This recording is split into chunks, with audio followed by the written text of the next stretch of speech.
The Happiness Within Tour with Mike P. and Uncle B. Everybody, it's Happiness from Within Tour with Mike P. and Uncle B. And today we're talking about some very, very important subjects because it is that time of year where the nights get longer and the days are shorter and this whole daylight savings crap.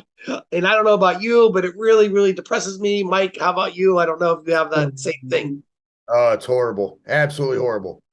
Darkness when you wake up, darkness when you go to sleep. Happy daylight savings time. Saving. Shit. Daylight savings time is today? Yeah. And I don't even know why they do it. And then they say they're going to change it. Something like ending daylight savings time? But what I don't understand is this is daylight savings time, right? Like this isn't normal time. This is daylight savings. Daylight savings when we fell back? That's what we did with that. I don't know. I never paid attention. I just followed through, you know? So are they going to keep daylight savings?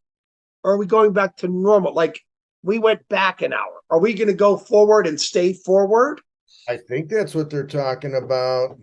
So that means we're keeping daylight. We're keeping standard time. Yes. We're not going to daylight savings.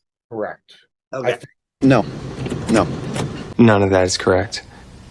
Sounds good. Well, somebody tell us. Somebody please tell us because we have no idea. All right.